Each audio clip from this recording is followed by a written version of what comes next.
ladies and gentlemen. We build on topics, whether conscious or cosmic. It's never nonsense, mega levels are microscopic. It's a Killah Priest project, AD control the rocket. Before we land the plane, many things we engage and explain. The unexplained, without mask. Welcome to the Killah Priest podcast.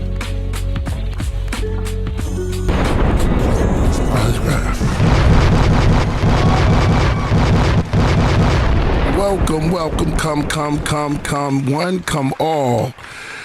Man, as we entering into 2026, 2025 been crazy. It's been live, been a lot of jive. It's been a lot of dark side. It's been a lot of conspiracies, a lot of crazy. But I figure that we end the year off on a big bang. And a big bang is going to be on the show today. So if you're just coming in, welcome to the Killah Priest Podcraft. I'm your host, Killah Priest, the Iron Sheik. You know what I'm saying? We about to do it up top. Running the rock is none other than AD A Dizzle. What's good? Welcome back. Let's go. Man, it's going to be a great show for y'all today, man. We have a very special guest. You know, I got to set this off right, you know. Every time, I'm going to let y'all build up a little bit, but every time and every once in a while, we have a guest on the Podcraft that just take it to the next level. And I know y'all inquiring minds in the Killah Priest universe and everybody out there, deep thinkers, writers, heavy mentalists, you know what I'm saying? That's what I like to call it. And cast us out there, just writers and researchers and mind. Well, we got a guest that can accommodate that today. And this is not for the faint of heart. You know what I'm saying? I'd like to say put the kids to bed. This is a time to get deep. And this is a time to look at things a little deeper. This writer, author, great researcher that's coming on the show was recommended to me when I started watching him. I was like, oh, yeah, he's deep. He's right up on everything. If y'all heard of, I'm gonna just introduce him, man. Coming to the show, to the Podcraft, is he wrote 2 books. He probably got more books than that. I'm gonna ask him when he come on the show. He's the great Gary Wayne. You know what I'm saying? And he'll be a guest on the show today. That's right. AZ, shout out to AZ Universe. I got a shout out to the craft room, the craft board, my Rocketeers who've been here from the beginning. Make sure y'all join the on Patreon. It's going to. I told you, 2026 we're going to be off the hook. So everybody there, you're going to get some special treats. There's going to be new music here and there, but like I said, every artist looks for inspiration, pulling it from somewhere. And, you know, we had great minds, man. Mitch Hortz, shout out to John Newsom, Jordan Maxwell, and now we got Gary Wayne.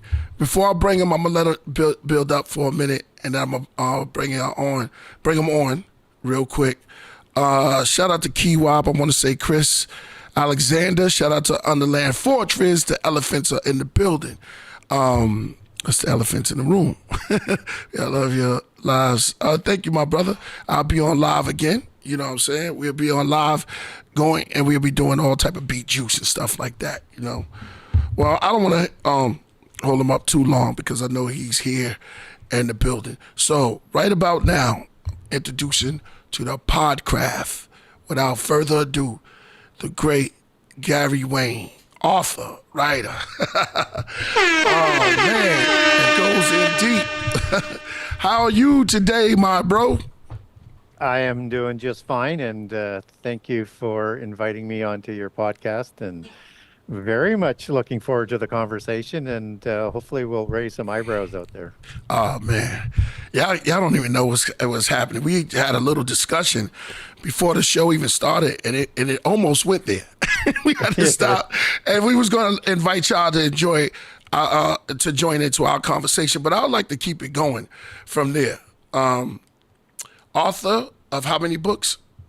I have 2 books out, working on a third. My books aren't small. First one's 800 pages. The second one's a little bit smaller. It's about 740 pages. So, and they're packed with information. I am working on a book 3, and I've also partnered with my publisher, who is more of a novelist, a fiction writer, and we're putting a lot of my research into an end time book about how AI is going to play a larger role in the end time than probably what would have been thought about in other generations. Wow. And, could you tell us the name of your books? Yes. So the one that's coming out is called the Oprimo Conspiracy, and it's a chosen word because it's Latin and it means to oppress and things like that. So, but it's the characters that I give all bloodlines and history, the locations, and then with the end time connections.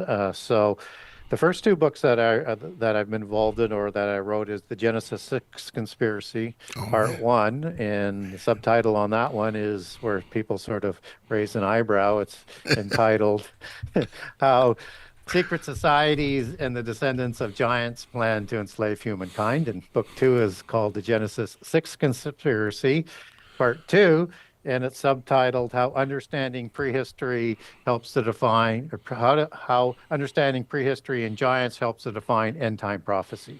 Oh man! Oh wow! Nephtali, where you at on this one? What got you into? I like the title Genesis 6 and the whole research on that. Yeah, so it was not the way that most people would Whether sort you of wa- think about how you would get involved on it. So it was involved with a Friday night when I was quite young. I was like 19 or 20 years old, and I was my brother and his friend came over, and we had a lot of beers as we were getting into the evening, and then they start talking about things like Antichrist, false prophet, end time, and I'm going, well, this is pretty weird. And they said, we have a challenge for you if you have enough courage. We have a book for you to read. So I had no idea what book it was, a prophecy book, as it turned out, by Hal Lindsey, who was a prolific writer in the 60s and the 70s. But it scared the socks off of me. So how I got into this is by trying to verify what Hal was talking about and was he being accurate. And then I found out I don't know anything about the Bible, so I have to read the Bible. And so I'm documenting all the different prophecy narratives. I get into some pretty interesting things in the first two chapters, which I have a lot of questions about, but that's not what I'm there for. But Genesis 6, giants show up, and I'm going, whatever that is, that's definitely not what I'm here for. But because on that type of research in terms of tracking the prophecy narratives, you have to go through many, many times. You don't always know what you're looking for. And the more you learn, the more you know what to look for. So then I thought, well, let's just deal with these fallen angels. Let's deal with demons. Let's deal with the giants. And I'm just going to log everything on that. So about 15 years later, 16 years later, when I was ready to say, hey, I think I have enough information to write a number of books, I thought I'll write a short book. And when I was young, I was a mythology buff and I was a history buff. So I knew some of the interconnections. I just was shocked it was in the Bible because I thought it was more, just interesting stories that came down through prehistory, right? So I decided I would connect Genesis 6 with Revelation and just write a short book. Well, somewhere along the road to the Colosseum, so to speak, I got sidetracked in it. What I decided to do was I would add in some Sumerian, Greek, and some other cultures that I knew about into the story so that Christians would have a better understanding of the worldwide history on this. And then I thought, well, now if I'm going to do that, which I already did, then I have to provide the culture for Christians because they don't know anything about polytheism, and rightfully so from a Christian perspective. Right. So then I had to read all of these different books, all the religious books around the world, all the Gnostic Gospels, everything in the Dead Sea Scrolls, the Vedas, the Upanishads, the Popol Vuh, the Book of Mormon, you name it, I read it. And then I was researching and logging all of that down. I was putting that information, and that led me to mystery schools and secret societies. And then I didn't know anything about secret societies or how mystery schools were related to the polytheist religions. So I went down that rabbit hole for another 10 or 12 years, and you could be down there forever. There's just so much information. So that's how I got into it. And as I was learning more, I was thinking, what's really interesting on this is that This story is told in every culture, in every religion, and on all continents around the world, except for Antarctica. And I'm thinking once some of that gets released, it's going to tell us even more about it. So it's a common history. And it's one of those interesting things where you get to talk about to an audience about things that we have a common history that's been hidden. We have a common prehistory that's been hidden as well. And we have a common destiny is where we're going, because every religion around the world talks about the end time. Just to have sort of a religious, whether it's monotheist or polytheist or a particular branch within those, just a different lens that they talk about it. So that's how I got into it. And I was fascinated with it, and I decided I'd go deeper than other people have gone, because if it has affected our history that much, then there's a big, big story here that's been untold. Wow. How did that reshape your thoughts on history? Oh, just turned everything upside down and inside out. There's no doubt about it. And you have to deal with that cognizant dissonance, because it's just like your head's exploding, and this can't be. Something this terrifying, something this large, something that is sitting in plain sight, but we're told and been prepared and brainwashed not to recognize it, is just, you can't ignore it once you see it. And so it changed everything. But I find knowing about it is easier to live with than wondering about it. Oh, man. Rich answer. So, man, you talk about the Serpent Society and fun things like that, and it's crazy because there's more to it. It's always more to the story. Always. In a movie, you could just watch a movie. Yeah, so one of the things I first started out with on book one, saying it's the 6,000 year connect the dots story about the House of Dragon. And that was before the House of Dragon exploded on television. And dragon and serpent are the same thing in ancientology, as crocodiles are considered similar. So, when we look at Egypt, gods around the world, they're heavily depicted as serpents and dragons. And it's in all cultures. So you have like dragon creator gods in China, whose offspring were the sons of heaven, and established the Shah dynasties that established all of the royal families in Southeast Asia and Asia. So you have the Nagas, which are, again, serpentine dragon angels in the subcontinent of India. You have an interesting term throughout the Middle East called Uraeus gods, which is, if you Google Uraeus, Ureaus, you get this flying serpent. And I kid you not, it's that easy to find if you know what to look for. And so Baal in the Bible is considered a Uraeus god. Osiris in Egypt is a Uraeus god. Anki and Enlil are Uraeus gods. Zeus is an Uraeus god as you get around the Middle East. And you move over to the Popol Vuh and into the Incas and the Aztecs and the Quiché Maya. They've got multiple names for gods like Wotan or Quetzalcoatl, and there's just this endless list because it's a different name for the same god in each of the cultures. And they're called the feathered serpent or a plumed serpent. And what's interesting about all of that is you consider that it's in all pantheons, and the dominant type of god that's all around the world is we have a reference to this in the Bible as dragons and serpents.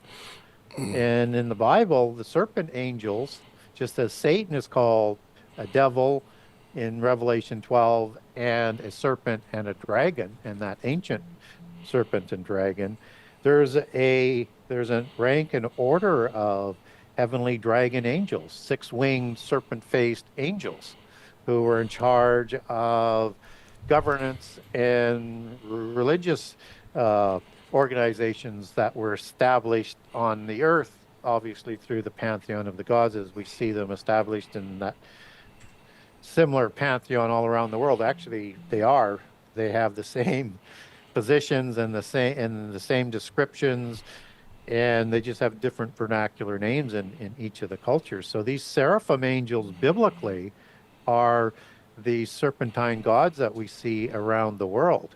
And so they produced offspring, and they look just like them. Mm. So now you're talking about where the House of Dragon comes from. It's the serpentine bloodline. And before the flood, the kings were called dragons and serpents. And again, shortly again after the flood. And they take their genealogy back to what I would say tongue-in-cheek, a celestial mafia godfather, fallen angel, who produced offspring. And they took on the same look because once they took a physical form, they would pass that DNA on. So now everything sort of starts to make sense. And you want to get kind of a look at something a little bit closer that's in transition to a serpentine look to what I'm talking about, is all you have to do is Google Akhenaten, or go see one of his statues in one of the King Tut museums that go on, Could we do that? on display. And he's got this long protruding chin, high cheekbones, large wraparound eyes that would have glowed because they were called the Shining Ones, and their eyes would light up a room, and this huge cone head or this elongated skull, and it's usually covered by this big, massive headdress, and a lot of times a cobra headdress, because they wanted to emulate their gods and what they originally looked like with those wider looks. So you have this king, a pharaoh, who's a Rephaim pharaoh, a giant after the flood, and this is over 1,000 years after the flood. And giants after the flood were forced to intermarry with humans lest they would go extinct, because they weren't able to produce enough females after the flood versus before the flood, when they could produce as many females as they wanted and produced in great numbers, didn't need to reproduce with humans. They did, but they didn't need to.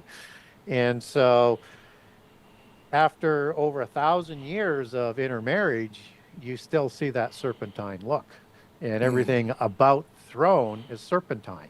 And so we have this common history of serpentine imagery that's also associated with wisdom and knowledge, because that knowledge of the gods all around the world, biblically we would take that out of the book of Enoch as not in the canon, but sort of apocrypha, because we don't have original Hebrew manuscript for it.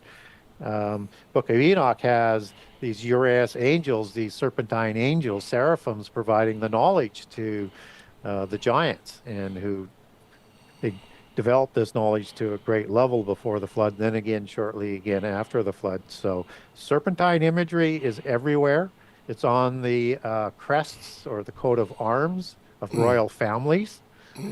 And that's taciturn imagery or unspoken language in an allegory that they understand. So when they have a dragon, let's say like the Hanovers, which is the source of the Windsor bloodline in England, you're going to have dragons that will interchange on some of those coats of arms. And some coats of arms will actually show two dragons, or let's say the Prince of Wales. And the Welsh crest will have the red dragon on it. That represents a seraphim angel. Some of them have unicorns that represent in their allegory a cherubim watcher. Some of them have specifically a lion on it, or an eagle. Those are, again, different faces of a cherubim. And it's imagery back to their celestial mafia godfather. And they keep these genealogies all the way back into the mists of time, and however pure that bloodline is where they fit into the hierarchy. So you're saying that do they influence the giants? Do they influence the people? They are the descendants of the giants, right? The royals, right? The serpents. And you know what I started thinking of immediately as soon as you said it? The caduceus. Yes. Would you say that the caduceus of they have them in the medical? Yes. Yeah, that's crazy.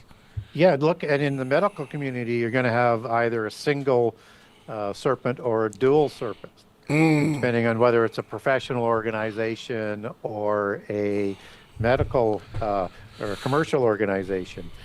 And that's because the mystery schools had as their glyph a serpent, and that the serpent was also used in ancient glyphs to identify knowledge and wisdom. So the mystery schools were identified with that, and that's where they developed the 7 sacred sciences, which medicine would come out of one of those sciences, so or multiple of those sciences to put those things together as a profession. So they're just honoring their history when they put that imagery on there, and that's what happens all over the world.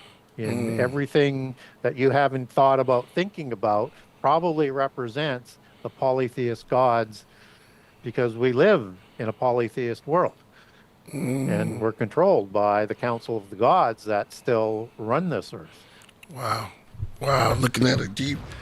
We have to start, and if y'all got any questions, feel free to ask your questions as y'all come in. This is going to be, like I said, this is going to be deep. This is going to be, we all the way in the rabbit hole, so don't even worry about it. This is, you take this pill, then you take this pill. The influence of these movies now, and it's because as you talking, like you said, the House of Serpents, I see House them. of Dragon, yes. House of Dragons, yeah. I see them in a lot of movies, the symbolism, and a bunch of movies. What are they trying to tell us? Well, what they do in the entertainment is they encapsulate their history, and obviously the prehistory that goes before that. They encapsulate their belief system or their religion, and a lot of times they'll tell you what they're planning as things go forward. So they use that type of literature to keep their culture and things alive and in plain sight, and all the while sort of preparing the world to accept things that you might not normally accept. So, and what's interesting, like you look at, the House of Dragon, where they have this silvery white hair.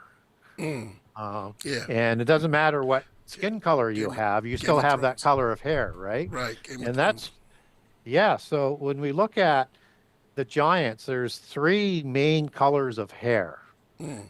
Before the flood and after the flood. And so there's red hair and hazel-eyed, pale skin giants, typically as they come out of the northern regions and out of Atlantis. And there's also blonde hair, blue-eyed, pale-skinned ones. And then you have seemingly 2 different groups that are coming out of Sumeria and perhaps into Africa, where you have these really dark-haired, bushy, curly-haired beards, like a Gilgamesh would be depicted. And in a lot of the Sumerian texts, they're also talking they're talking not, I shouldn't say almost, but as with a darker skin as well. So there seems to be within the dark-haired ones, pale-skinned ones, and very, very dark-skinned ones. But the hair wasn't blonde as what we would know it. It was more what they're portraying in that House of Dragon. It was a rather odd color, just as being pale. And I'm about as pale as you can get from a human perspective. They would be more ghost-like pale. Behold the pale horse. Or like, well, just imagine what Dracula looks like. Right. Okay. With red hair, which Vlad the Impaler had, and typically it's how Dracula is to be, and this ghostly shaman white skin. Wow. Hazel eyes, drank blood like the giants. Wow. And Dracula and Dracula means son of a dragon, because A means son, and Dracul comes from Greek draconta, and dracont meaning dragon, and a dragon watcher, as in watcher angel. Wow. Yeah, that's heavy right there. That's heavy. The draconian would be around that line. Dracula. Yeah, I heard that. And they're bloodsuckers. That's crazy. And then we be watching these movies, getting locked into them, becoming fans of it. And Well, it's great entertainment. I mean, typically the writers are. I mean, whether or not you agree with the subject matter or not. I mean, if it's a great narrative, it's a great narrative. So I enjoy a good story, but now I'm kind of decoding what they're actually telling us. Yeah, we gotta decode. That's how I watch every movie now. It's like decoding. I take out my decoder ring and have it translate it for me, so to speak. So, wow. Yeah. Wow, man.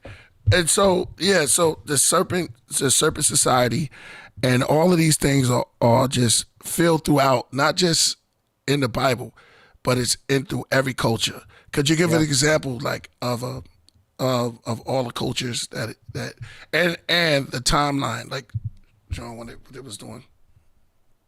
So an Gods. example of the serpentine imagery that's in various cultures. Yeah, yeah. Yeah, okay.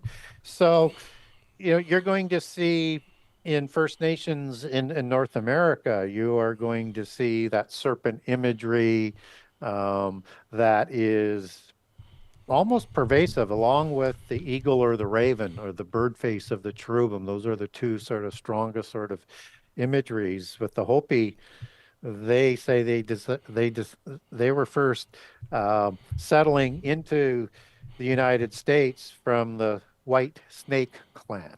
You have the serpent mounds that are built in the U.S.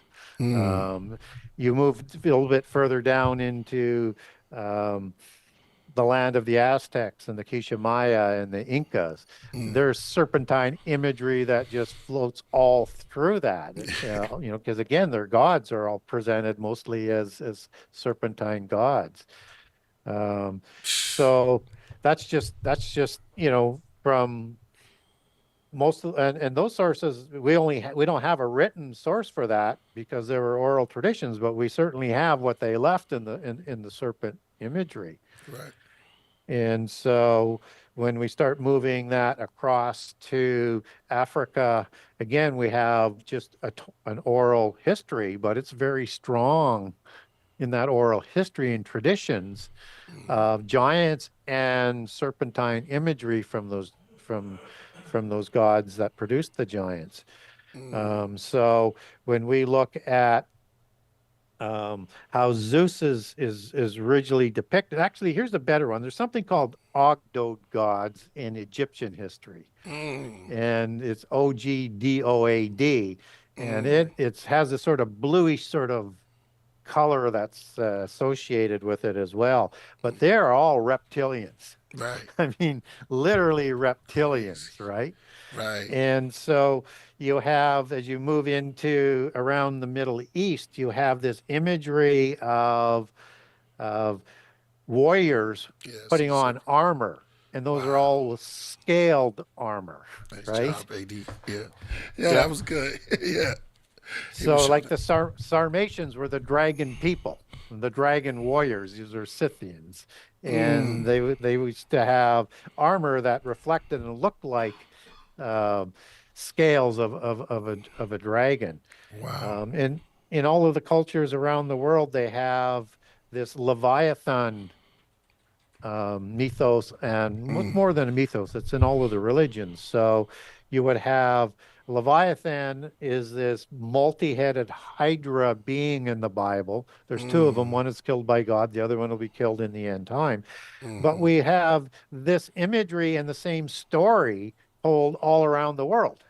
So you have Tiamat, which is the consort of Absu before the flood in the Sumerian pantheon, and this is a serpentine being. And you move into the Middle East, you have, Baal who kills the Leviathan type creature, or Marduk, and every one of those chief gods in each of those pantheons kills this serpent type creature. Like Apophis is that serpentine imagery that's killed in the Egyptian history. You have Lotan, Yam, all throughout the Middle East. So again, you can go on every continent. You have Verta, who is the dragon that's killed by Indra in the Vedas. It's amazing. It's all the same story. It's just told through a different religious lens. And once you start to understand that, you understand why we have so much serpentine imagery that comes down through our history. Wow. How does this is mind blowing. I told you it's gonna be crazy. How does that affect what's the correlation between the serpents and the giants in the end of time? Well, the giants originally looked like serpents for the most part. There are other ones out there as well. So they took on that imagery and they were called serpents originally. The giants became the kings. the royal families. And they were given the divine right to rule from the council of the gods, as you see that in the Lord of the Rings, right? And so they established their kingdoms and the top two classes all over the world. And so even if you look at First Nations in North America or in South America, they have bloodline chiefs, they have bloodline shamans or medicine men. The top two classes were occupied because of their size and their warrior capabilities. They dominated the nobility class. Another term for giants that is used in the secular realms is they call these peoples Indo-Europeans or Indo-Aryans. But that's just a nice term for giants. And Aryan means the noble ones. They're the nobility. And they established those two classes. They dominated the kingships. They dominated the governing class. They dominated the priesthoods. They were the only ones that are educated. They established the schools. They wrote the history. They developed the entertainment, the arts. And then they put all the humans in the first two classes, which is the third and fourth class in the standard four-class system around the world. And you would have at the bottom a slave class or a sacrifice ritual class or manual labor class. And then you'd have a small entrepreneurial class that might be a blacksmith or a baker or a tailor, but you're never going to be part of the oligarch class that's part of the top two classes. And that's the system they established all around the world through the same originating organizational structure that took hold through the original giants, first before the flood and then again after the flood. Wow. Dang. So is it in the days of Noah? Yeah. Well, and that's the scary part, is that if it's going to be like the days of Noah, as Jesus said for the end time, that should have people take a back step, and they'll sort of rationalize that away. They'll say, well, that just means they're godless. That just means they were carrying on and weren't ready for it. Well, that's part of it. But Jesus was very specific. That's a direct quote out of Genesis 9:29 for the days of Noah, which were 600 years before the flood and 350 years after the flood. That included Sodom and Gomorrah. Both before the flood and after the flood, you had gods who walked amongst us. You had giants who they created that ruled over us. And you had this development of knowledge to a level that we're still catching up to this day. And then they reestablished that early after the flood. So what we're being led to learn about is what really went on before the flood and early after the flood, so we can be better prepared for what happens in the end time. Wow. That's where I want to go. The end time. And so are we in the end times? I think we are in the fig tree generation. And for people who aren't familiar with that term, that's in the three Gospels. And Jesus says there's one generation where everything he said is going to be fulfilled for the signs of the end time.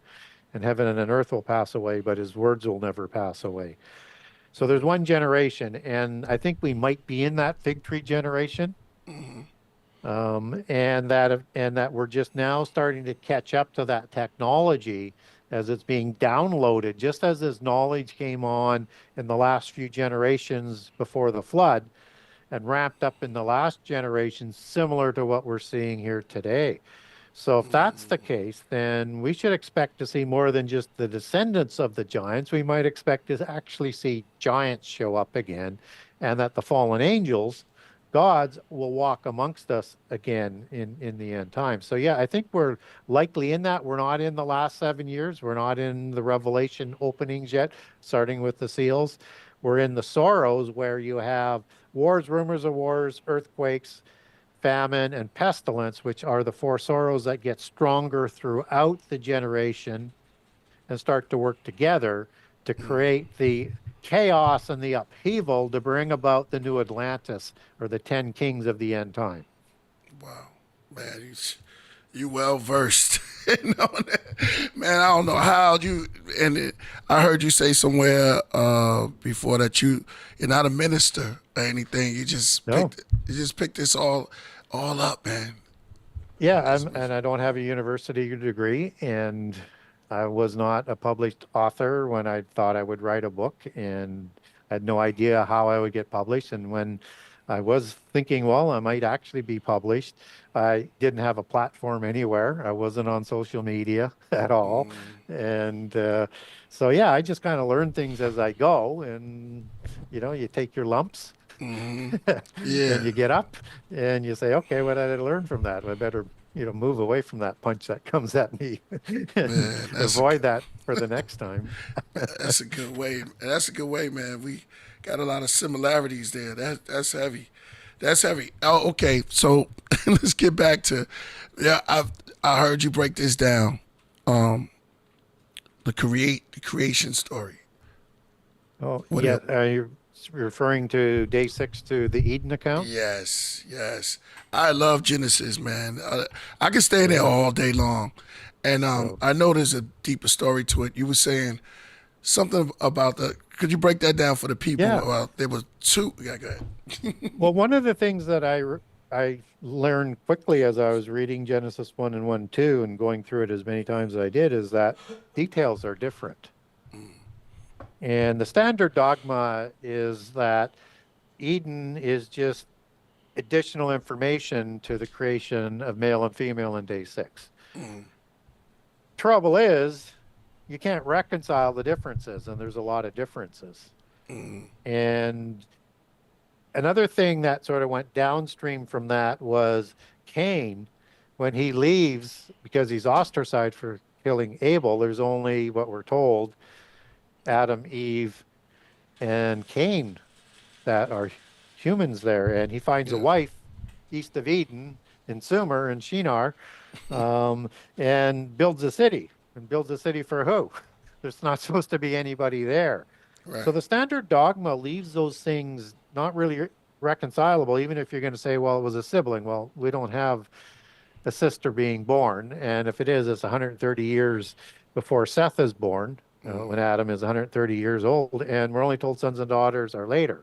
So the narrative is suggesting a shorter time frame than 130 years, let alone the time to have the daughter after the 130 years and to grow up to be an adult and all the other logistics that he would find her in Shinar, right? Right. It's none of it makes any sense. So what are some of the differences? Well, male and female are created in plural, and they're like created to be nomads, to go and gather food from everything on the earth without any sort of restrictions.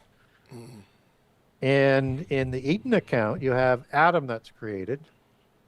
And sometime later, Eve is created because a suitable consort couldn't be found, whatever the heck that means. Well, there should be all of these humans around that they could have picked a wife for, Right. but she's created from the rib. So something else is sort of going on here, some sort of genealogical thing that is being sort of tracked here. And it's only going to be the descendants of Adam and Eve that will be on the ark after the flood anyway. So when we look at that, that's kind of interesting. But then Adam is put into a garden. But it's not just a garden. It runs from the Euphrates River to the Nile River, to Mount Hermon, to the Red Sea, to the Indian Ocean. That's a massive facility for one person, let alone two people to run. And that when you get into the Hebrew of the language, it's not as plain and mundane as the English is. They're raising crops. The grasses are crops. They're raising orchards. They are raising domesticated animals. They are agrarians, not nomads. So now you're getting even larger difference. Now you have a different order of some of the creation that's going on in the Eden account versus the day 6 account. And you have Jehovah of the Elohim, the Lord God. Biblically, we would know him as Jesus, the word of the word logos of the God Theos. Cognate terms, one's in Greek, comes from the Greek, one comes from the Hebrew. And he's introduced to us in Genesis 2:4 as Jehovah Elohim, Lord God. And he breathes the breath of life or spirit into Adam, which is again something different. And it would have been breathed into multiple peoples and races in day 6. So Adam as a word goes back to the humans in day 6 as a word Adam, but the name Adam is a derivative as a separate name. And so he's the same species, but he could be different race. And so in polytheist accounts around the world, the day 6 people, all 4 races were created. Or some of them are 3, and then another one isn't really fully explained that comes along. So either way, there's 4 races, and we have to have 4 races that show up again after the flood. So I think the wives on the ark are going to be from all representatives of all 4 races, because we get all 4 races after the flood. So there has to be a connection there. So those are some of the connections, but that's not all of the things that are sort of, out of order there. Is we have in that Eden account this serpent that rises up to deceive Eve. A lot of people think that's Satan. Well, because Satan is called the serpent and a dragon. But Ezekiel 28 says that Satan is the anointed cherubim that was in Eden. So Satan has multiple characteristics. He's part seraphim, he's part cherubim, he's part morning star order, he's part priest, as we get the descriptions, and he likely has different names for each of these sort of positions. So like out of Kabbalism, they'll have Samael as Satan's name for his seraphic form. In Isaiah 14, the Hebrew there is Halel ben Shakar. In Isaiah 14:12, where it's got Lucifer, son of the morning, in the KJV. It should be Halel, son of the morning, not Lucifer. That's the god of the Freemasons. It shouldn't be in there. It's an Italian word inserted into the English language for a Hebrew word or name. We certainly wouldn't, translate Michael's name, Michael, Halel. Names of angels tend to end in El. Gabriel is another example, Uriel, Raphael. And so you have a morning star order there that is mentioned in Job 38:4-7 with the sons of God and the morning stars that celebrated at creation. So he's got multiple aspects to him. But in Eden, he's a cherubim. So who's this Nahash serpent in Hebrew? Well, the serpent is a walking, talking, intelligent being. And the Gnostics say it was as large as a camel. So giant-like, but not as big as a giant. Giants were much bigger and wider. And it was a serpentine type of being. So again, you got the serpent imagery that comes out of prehistory that the Gnostics had raised to a kingly status before it was punished. And it was the preferred being of the seraphim angels, and that the word Nahash has a source word Nahash for serpent, and the source word, which carries part of the meaning over, means a necromancer, enchanter, sorcerer, words like that. So it was a priest or a priestess if it was a female, right? Because those are terms that are used in polytheism.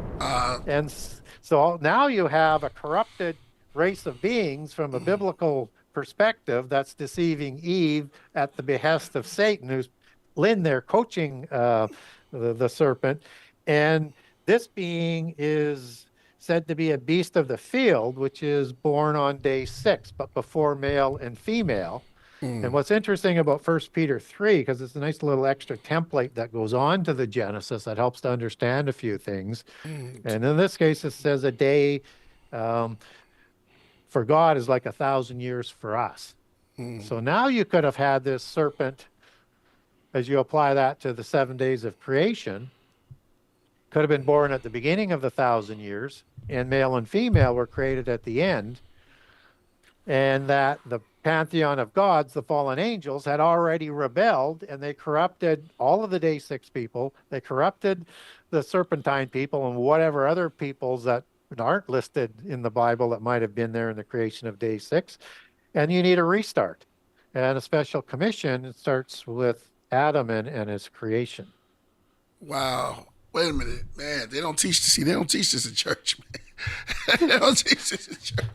So you're saying that the creation story in 6 was not Adam. It was, No. wow. And we have no idea how long the Eden account has, because there's no day 8. We just start into Genesis 2 with the genealogy of the world. Look at that. The Toledoth of the world, and that doesn't make any sense. But we're getting a Toledoth, and that's the same word used for the genealogy of Adam in Genesis 5. So, yeah, I think there's a lot more going on there, and that our Definitely. interrelationship with the gods or the fallen angels was significant in the past, and it will be in the end time before it plays out. Man. Another bomb. Going in a little deeper. This is heavy, man. This is definitely heavy. It's Well, here's something to consider from a biblical perspective, and you'll get a similar saying in all the religions and secular varieties of knowledge around the world. But in Ecclesiastic 1, it says, "Nothing is new under the sun. What was will be again." And it goes on into about verse 17, and it's going to say, "The understanding of this wisdom only brings grief and sorrow." So that means there's a recycling thing that's going on. Right. And so we had an apocalypse by water that God intercedes for, so that all the names in the book of life will have an opportunity to leave their name in the book of life or have it blotted out.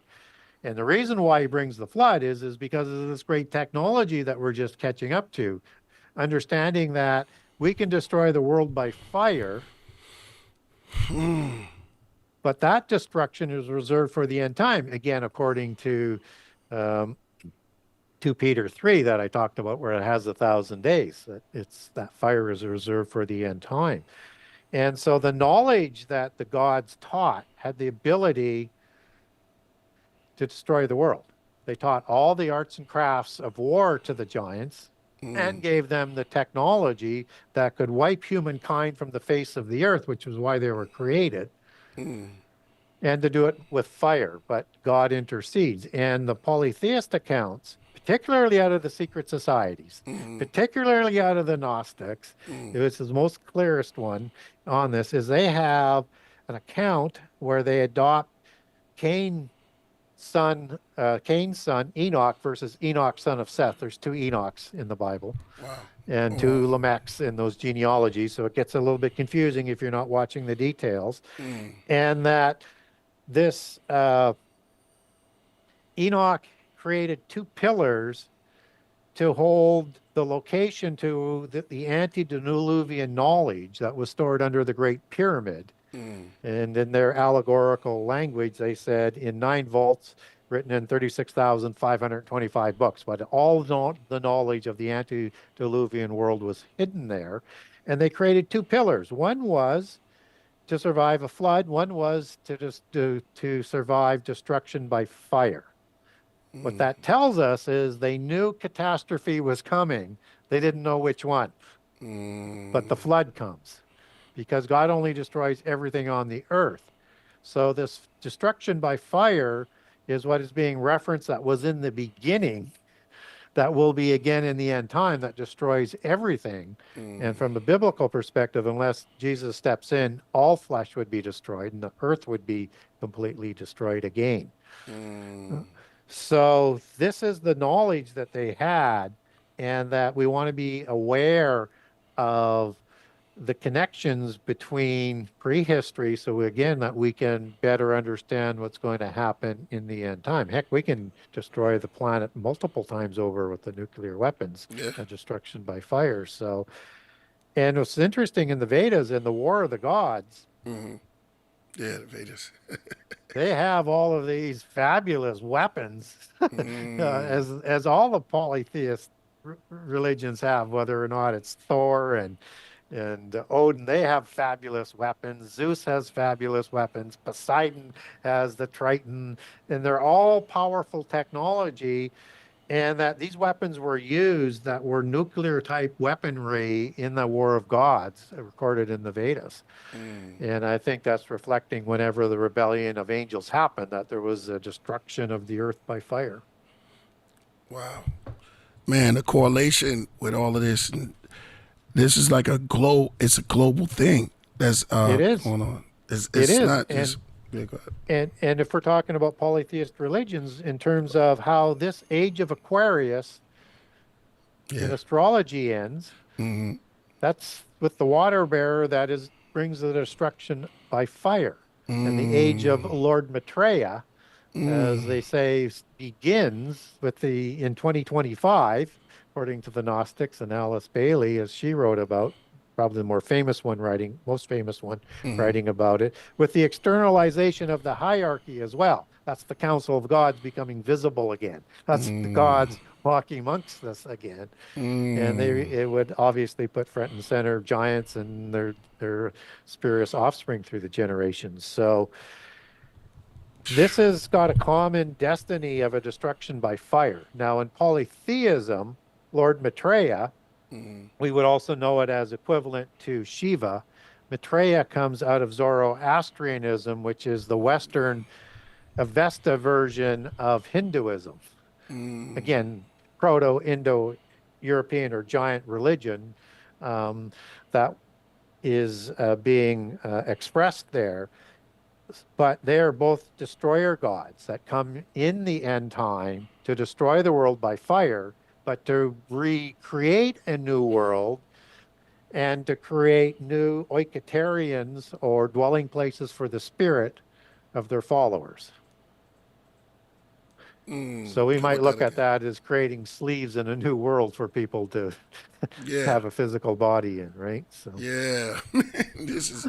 I'm still, man. I'm thinking about it. The secret societies refer to that as the phoenix rising out of the ashes.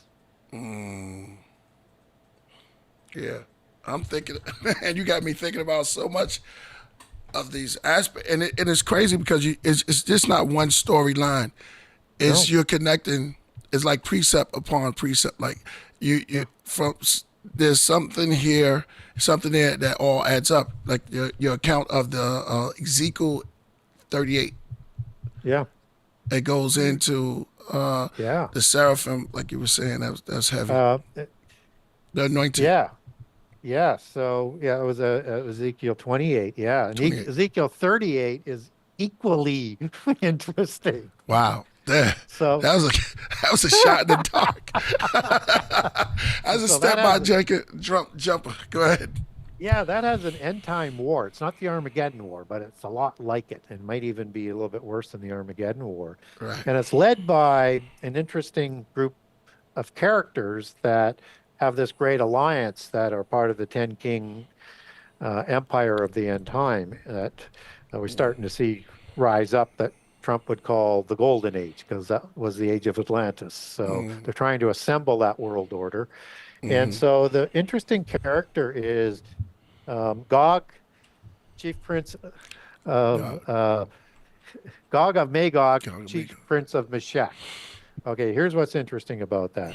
So the word Gog has no place in the Bible except in Ezekiel 38 or in Revelation 20, where we get another Gog war. We don't get a genealogy for a Gog. We get no mention of a Gog in prehistory, but we get Magog. Magog is one of the sons of Japheth, one of Noah's sons after the flood, who goes into Asia Minor and marries in with some giants. But everybody fleeing all around the world, whether or not it was Hamites going to Africa or it was Shemites going to Samaria, they're all intermarrying with giants because they're there before Babel is stopped, and everybody migrates into places where people are after the flood. So Magog is either named after a giant or is rewritten as a name of Magog because he goes and intermarries with these giants. Now, there was a god in the Greek history and mythology named Iapetus. And he created three famous giants, and they are Gog, Magog, and Albion. Okay, so now we have, okay, now it gets even more interesting. So after the flood, you have post-Diluvian gods like Zeus. Zeus is an offspring god, son of Kronos. Okay, and Zeus rules after the flood, like Baal rules after the flood. Right. Well, Before, after El, just as Osiris in Egypt rules before Ra or Amun. And this again is a common story where the offspring gods rise up and kill the apparent gods and rule after the flood. It's one of the ways you distinguish between antediluvian or before the flood history and after the flood is the reign of the gods and the councils that they had. And so what's interesting about this is that after the flood, Zeus marries a human female named Alcmene to produce Hercules, who produces the Gyges and Gyes kings, noting that that's Giges and Gigas, and depending whether it's an E or an A there, it's pronounced with a G or a Y sound. So one's plural, one's singular. And Gyges is the Greek word for giant. And right? Really? So these Gyges kings are part of the Herculides bloodline from Hercules. He starts a whole lineage of giant kings that ruled in Assyria, in Turkey, in Asia Minor, in southern Greece, on places like Crete, and in southern parts of Crete of Greece on the mainland. Right. So now you have these kings after the flood being named Gog and Magog, just numerous ones of them, because they're naming after bloodlines and for the mythos that they're carrying on, because they're all given divine authority to rule by the gods, right? So now you have these connections with these gods to this end time prophecy. Right. So in Revelation 9, remember GJ for me. Now I'll just ask it, AD, remember the GJ. Come on, go back to your what was it, Giga? Gija? Gyes and Gygas. Yeah, guys. Okay. Yeah. Don't let me cut your wisdom. I'm going to come in. Go ahead. Yeah, no worries. So in Revelation 9, before the midpoint of the last 7 years and before the Gog War, is you have the pit prison that's emptied. The pit prison? Wow. The pit prison where the fallen angels who created the giants and did other horrible things, and the worst of the disembodied spirits of the giants, the demons, as Ezekiel 32 discusses, are in the sides of the pit prison. And in that one, they're called the terrible ones, and they're talking to Pharaoh, another terrible one, about the terrible of nations who's coming, which is Nebuchadnezzar at that time. So that's would be Pharaoh Necho, would be the Pharaoh of the time that's in Ezekiel 32. And the ones that are in the pit prison, the terrible ones, these are called the mighty ones, which is Gibor or Gibborim used to describe giants. Mighty ones is in Genesis 6:4 and elsewhere. So you have this connection that he's talking to disembodied spirits, and they're there after they were slain, and they're there because of the most horrible things that they did while they were on the earth. So the spirit or the demon spirit of Gog, Magog, and a whole bunch of other really nasty beings would be coming out in time for that Gog and Magog war in the end time. Wow. Man, you know, when you first said, I was thinking about the cartoon G.I. Joe. That's crazy, right? I was right there. And I was thinking about, he had his nemesis was Skeletor, which was a flaming. Yeah. Go ahead. Yeah. Give you G.I. Joe, right? So the J would have been pronounced Y in the older language, Gaios or Gai. So it's like Joseph was pronounced Yusuf, right? Yeah. Jesus, Jesus, right? Wow. They are, and that's a warrior, right? They're doing some interesting little double entendres there with how they come up with those terms. Man. Thank you for that one. Huh? Well, this will blow your brain a little bit too, maybe, is that, when we look at the superheroes today and how popular they are, it doesn't matter whether it's the Black Panther one that goes back to the Egyptian goddess Bast, which is equivalent to Tiamat and equivalent all around the world. Let's go. But yeah, all the superheroes are based on giants and the giant technology. Wow. So now let's give you a couple classic examples here. Okay. So the first major Superman one was Superman, and his name isn't Clark Kent. It is Kal-El, son of Jor-El of the House of El. El is the parent god of the Canaanite pantheon. El in Hebrew means a god or an angel or the God Most High, right?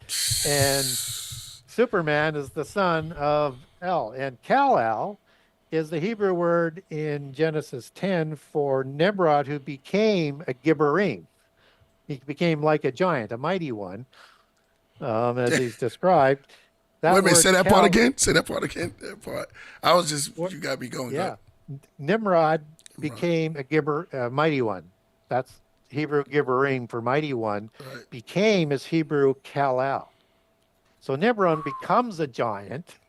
That's who they use for the name for Kal-El for Superman. And he puts his giant serpentine S on his chest. And he's a Messiah-like figure. Shout out, coming to save the world like the Dragon Messiah is supposed to do. Shout out to Hakim. Yeah. Go ahead. Now, here's another one that is really good, just so that people don't say, hey, that's just a one-off. Batman. Oh, one of my favorites.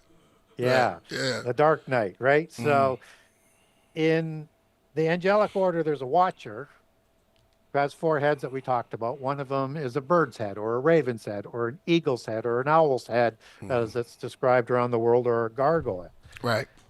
Okay. And so when we look at the Batman, that's a bird, right? So just to make that sort of clean. Now, if we look at Anunnaki descriptions of Sumerian gods and the reliefs, we get 2 that are quite vivid here. One is this stocky angel with wings.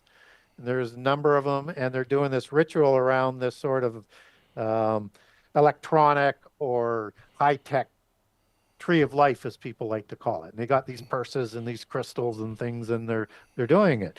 So that kind of looks like a Gilgamesh type of giant look, right? That'd be one face of a cherubim. Now we get one with the same setting. We get multiple of these released with the same setting, only they have an eagle's head. Okay, so understand the bird part of the watchers. And if they took a bird face form, they would produce offspring that would look just like them. So you have these Tengu giants in Southeast Asia. They're part of the Watcher group, part of the Watchers that also have the dragon gods in their pantheon. And they produce bird giants, bird warriors, and bird priests that look just like them. Now, roll this forward to the Quiche Maya and the Popol Vuh. They have the Xibalba, which is an owl-faced demigod that lives in the other world. And so he's a giant. And within that group of beings, there's the House of Camazotz. C-M-A-Z-O-T-Z. I kid you not. Google that. Google that. See what you bring up. Yeah. And how you say the name? Camazotz. C-A-M-A-Z-O-T-Z. Bring that up, and you'll be absolutely shocked. Oh man, those gods you talk about, bring them out. That's what we say. Oh yeah, here we go. There it is. Wow. Batman's outfit. That's fire. That's fire. Oh my goodness. Yo, Craft Room, y'all getting the treat today, man. This is crazy. And this is who? Oh man, this is crazy. Straight Batman. This is what an image of a Camazotz giant would look like. Or Tengu, as they're known in Japan or China or Malaysia. Let's go. Let's go. Let it simmer for a little bit as y'all intake. You know, when we do tea breaks, so we take it in a little bit. So as they taking it in, absorb it. That's real right there, man. Drop that one. Look at the headpiece. It's straight Batman. Yeah. brought to us by none other than Gary Wayne. Is it Bruce Wayne? Oh, Gary Wayne. Yo, you going in, man. That was a great picture of the bat. That was a great there. one. That also Is that the bat? Yeah. No, not that one. It was a bit before, but it was that one. That was a good one. Wow. That would be the most accurate. Wow. Man, there's nothing new under the sun. Let's say it again. Nothing new under the sun, Ecclesiastes. Well, and then we got things like the lion men of Moab, right? Mm-hmm. And the lion-like faces of the men of Gad in the Bible. Yeah. So you have a god in the Sumerian pantheon named Nergal, which is depicted with a lion's head. So Bast would be part of the cherubim group as well, part of the lion or the cat side of it. And so Mahis would be another one. Sekhmet, the Egyptians have a few of the lion gods and goddesses. Well, Nergal is the war god out of Sumeria, and he's depicted in a temple, as it's talked about in the book of 2 Kings, where the Avim giants worshipped the image of Nergal with a lion's head. But they also, so when you look at Nergal, if he produced offspring, they would just look just like him. And then all of a sudden now you get the context for why we have all of these reliefs of these lion warriors all over the world. And why they're recorded in the Bible. Now, the Avim giants also worshipped in that same area a god named Nebaz. And he's depicted with a dog's head, and it's a barking god, so a jackal god, as we would sort of pick that up biblically. And in the Egyptian pantheon, you have a god named Anubis, who's a jackal god. And he produced so many giant offspring that looked just like him that they built a city for them. And the Greeks called that city Sinoopolis. Sino is the Greek word for dog, and Cynocephaly, where the dogman mythos comes from, which is part of the whole story here that I'm talking about with these dog giants. But they call it Sinoopolis, meaning dog city. Oh, and man. Come on, let's go. Go. Doberman.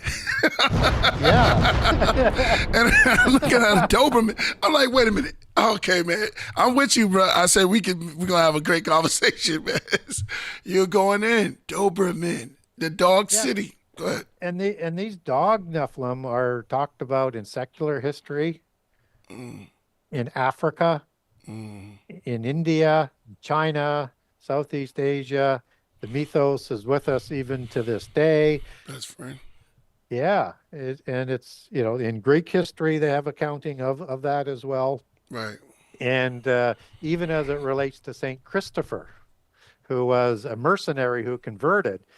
And I won't go into all of the minutiae on it, but in the Greek Orthodox version of St. Christopher, he's not depicted as the Roman Catholic version is. And understand the Greek Orthodox split away from the Catholic Church in 1000 AD. I don't think over St. Christopher, but their depictions are different. They depict him as a dog's head, as a dog Nephilim. Man, heavy. Adds up. They depict him as a dog head. Yeah. There's nothing new under the sun. Somebody says, yeah. If you can Google St. Christopher and you'll get pictures of him with. Let's go, AD. let's get a Saint Christopher. Yep. All right, pull that up. This is it. We show and prove, man. That's heavy. Somebody said hey, Christopher. Remember, if y'all have any questions, I've seen a lot of questions up in there.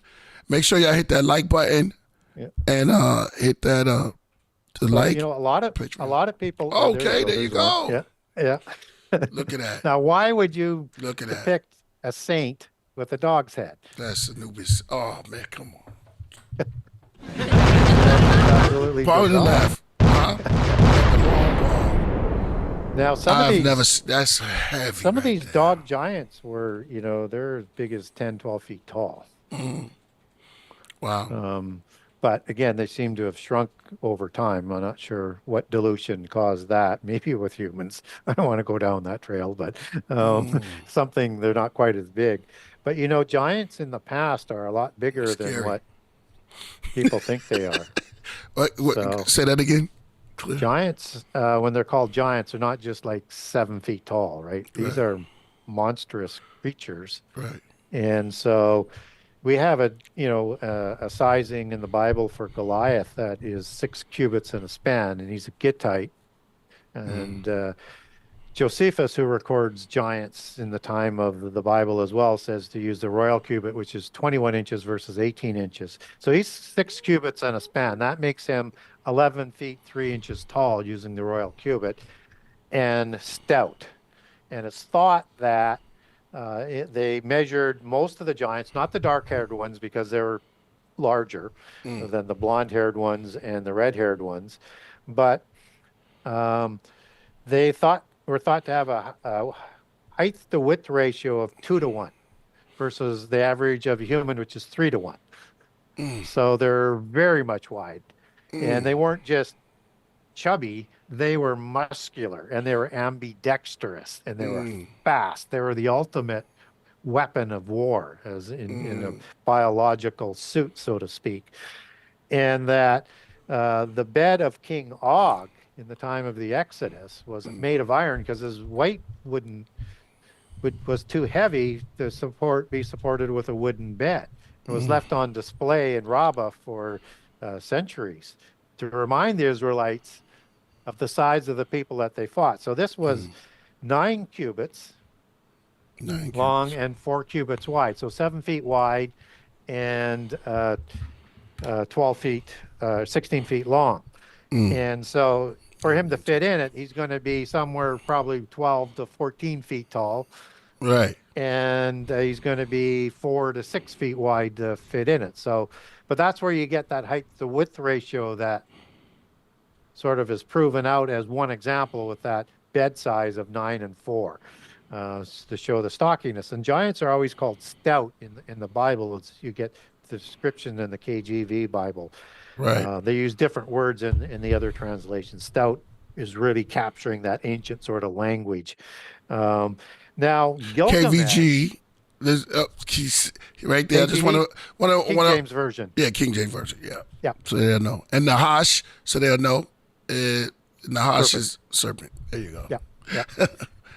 Now, And Gilgamesh. so Gilgamesh, he's recorded not only in the Sumerian text, but the Ugaritic text. And in all of those accounts, as a dark-haired giant, and he's king of Uruk, he was 11 cubits tall and 4 cubits wide. So that makes him 19 feet tall and 4 feet wide. Orontes, who the Romans said the Greeks discovered, and who Orontes River is named after in Asia Minor, he was recorded as 19 feet tall as well. So there are the black-haired giants, which are seemingly taller than the other ones. Typically, giants like Achilles and other ones in Greek history are 12 feet tall. So those are post-Diluvian giants. Antediluvian or pre-flood giants were much larger. I say 20 to 40 feet tall is about the maximum I can make sense out of the record. Some people will say larger. I just don't have enough to verify that they were larger, but the post-Diluvian or after the flood giants are smaller than the original ones. You know, what's crazy is I'm sitting here thinking of it. I've been at a couple of castles out in Europe and all over the place, and they do have some gigantic doors. And I'm like, yeah, these doors are for just the average size human to walk through these doors got to be crazy. Those doors they're gigantic. Yes. What they making them big doors for? We're told to believe that they did it for effect. Right. I'm going to say they have to open those doors all the time. Right. right. Those doors are monstrously heavy, so to speak. Right. Right. That's crazy. Think about that. Yeah, That's something so to they think about. built them for the demigods, which were the giants, and they were worshipped as gods because they're the offspring of the gods. Shaq. Today, you have Shaq and what's the other cat? They would be considered giants to us in Yes, our and they're time small compared to back then. the giants. Yeah, Whole different world. You talking yeah, 2,000 years ago. Whole different yeah, world. yeah. Different type Josephus, of life. who recorded the giants that were in the Hebron area and bones that were kept, but they kept them on display right up to the time of Jesus. And he said that these bones were so completely different from humans. If you didn't know they were from some sort of human giant, Right. you wouldn't have known where they were from. They Right. were that distinct. But they'd Right. have to be to support that kind of weight.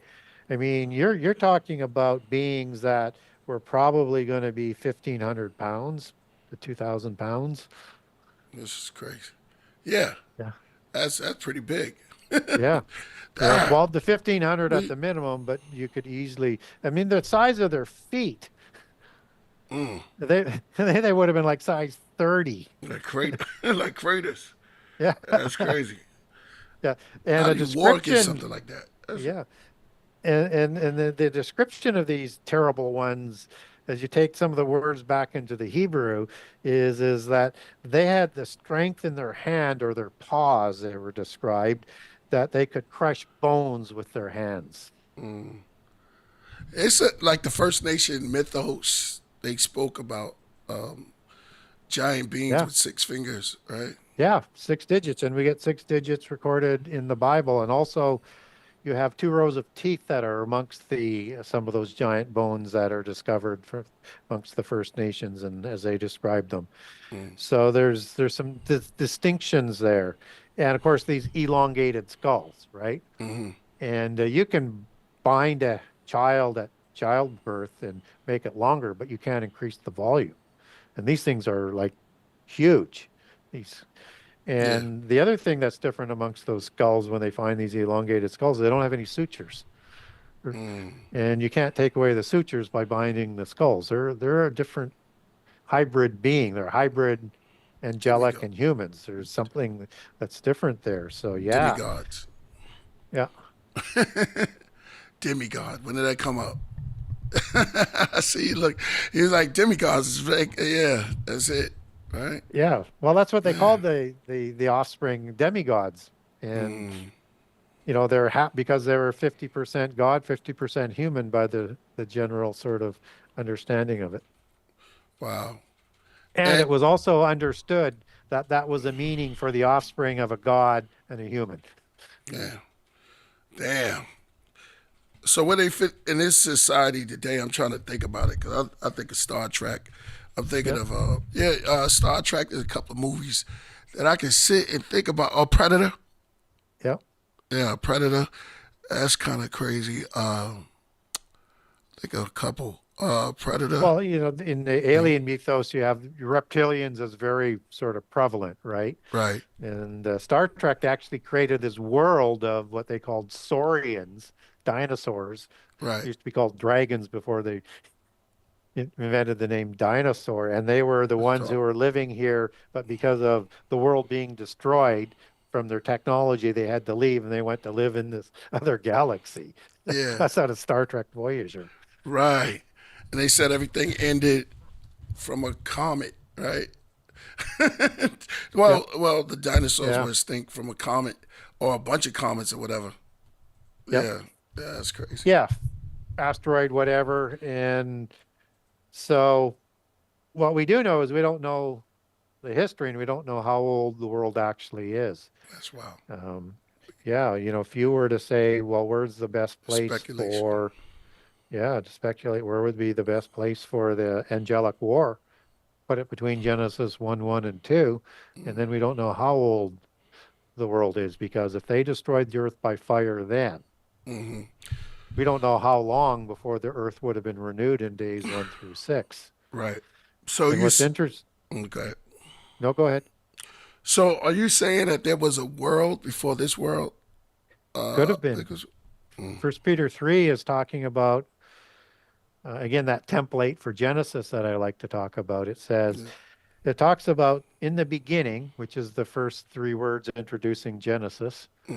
There was a planet that was in the water, that was out of the water, that it was destroyed by fire, that's reserved for the end time, just sort of bringing it down to a paraphrasing of the passage there.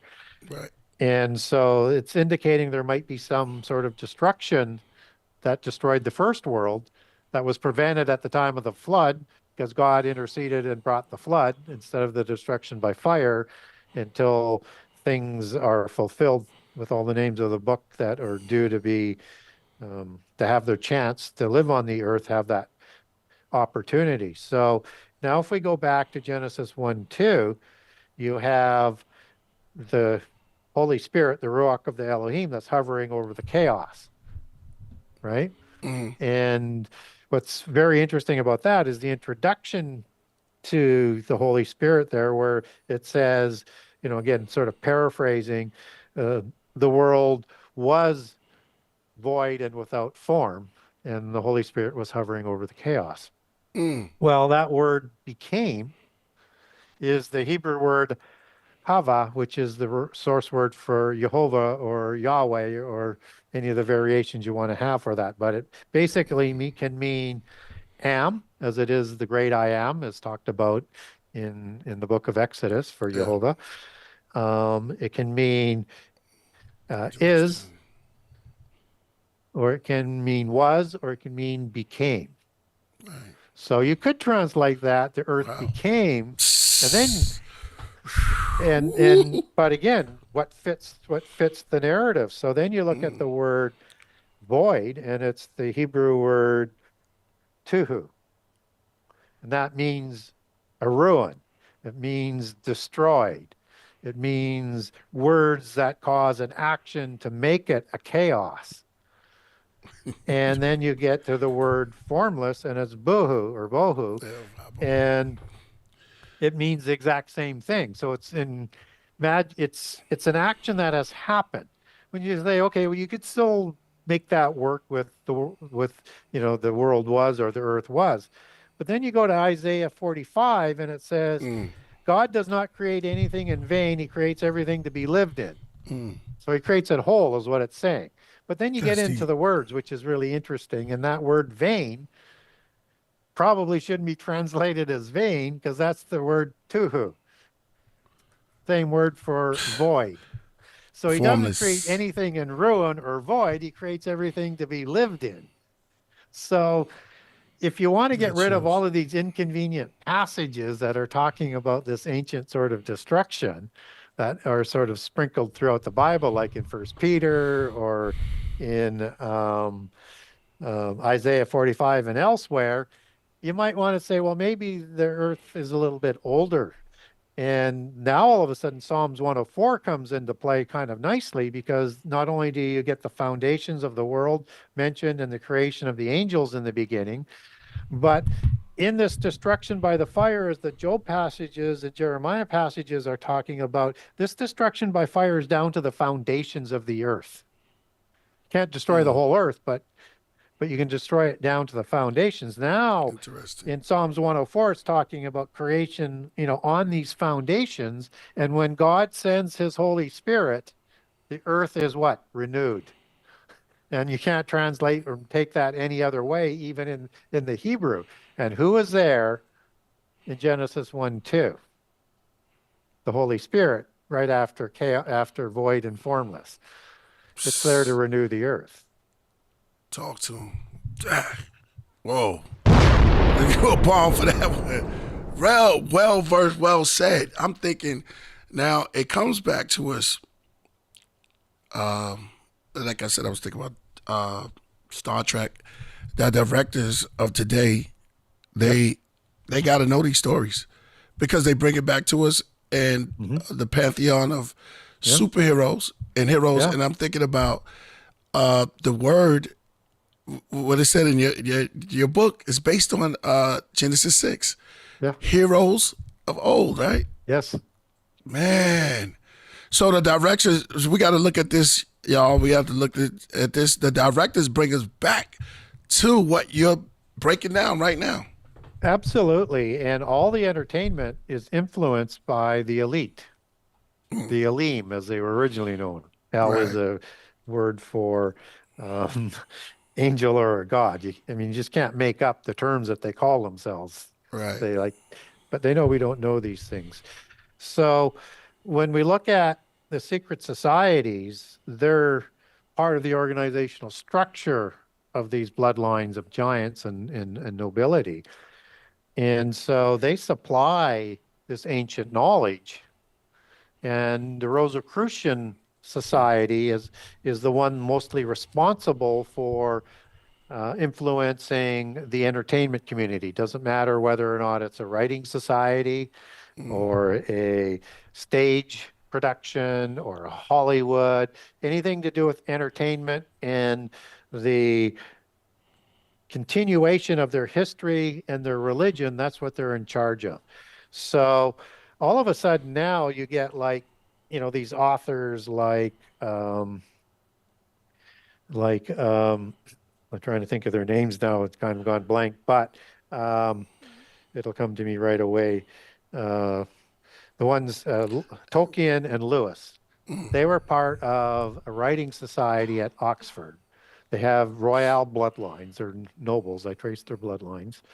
And that they're at Oxford. Well, I have to tell you, if you're from the bottom two classes in the 1920s or 30s, you're not at Oxford.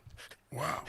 Right? Yeah. Okay. And the Inkling Society that they belonged to was a Rosicrucian sponsored society. Well, I have to tell you, unless you're very high up, you're not going to be part of a Rosicrucian society because it's higher than a Masonic adept, a Freemason adept, or an Illuminati adept. It's one step higher than that in the organizational structure. So this is a Rosicrucian society, and they're not even listed as Freemasons. Why? Because they're royals. They're initiated from childhood. They can't take the adult title till sometime between 25 and 30, but they have all of the knowledge of their history taught from childhood. And they're only there to learn the writing craft. This is a common MO. So if you roll that back, okay, what are some other societies that people might be familiar with? Well, there's two that Francis Bacon, who wrote The New Atlantis, who was a Rosicrucian. Wow. And his actual picture hangs in the Royal Society's entranceway because they based that Royal Society of Science on a Rosicrucian's research. You can't make this stuff up. Nah, but can't. He established two writing societies. One was the Knights of the Helmet Writing Society, and the second one was the Spear Shaker Society. Spear Shaker is the term that was used for Apollo and Athena, who sponsored the arts, and they had this spear weapon that they shook, Spear Shaker. Well, Francis Bacon is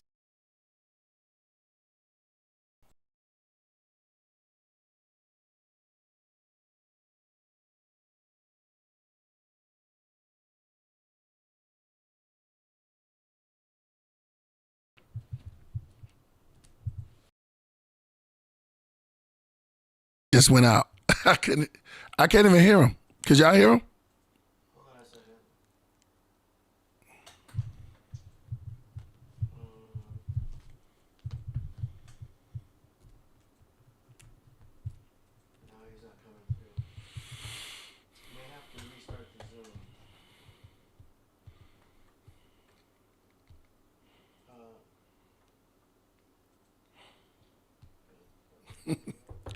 You drop it.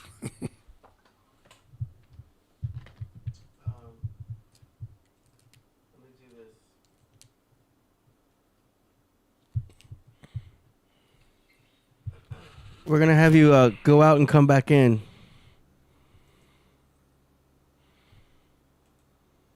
We got a Zoom thing happening. Yeah. Yeah, he can hear you. We're gonna have you come. Can you hear us now? Let me see. Hold on a second. Actually, I can fix this here. Hold on. Say check. 1 2 1 2. Okay, yeah. Hold on. Hit, 1 2 1 2. Hit the unmute button on your end. 1 2 1 2. Y'all can hear me? Okay, no, that's not coming through. Hold on a second.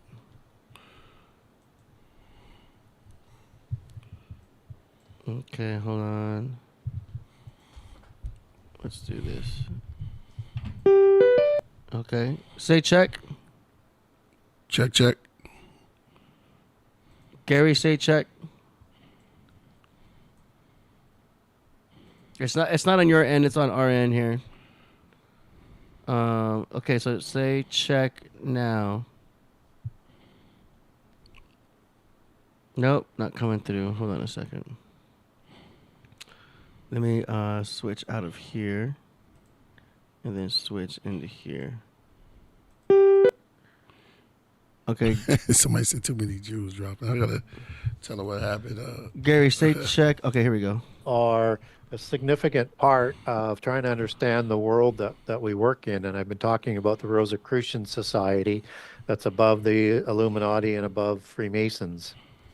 And these are organizations that are sponsored and funded by the bloodlines of the giants, the royales. They'll populate in the Thelemic tree, as they call it, the Committee of 300 Families, Council of 33 Families, the 13 families that sits above that. Gary, you was dropping so much knowledge that it literally cut out. So we have to have you back up a little bit. Beacon Francis is where the whole system went out, and we couldn't hear you.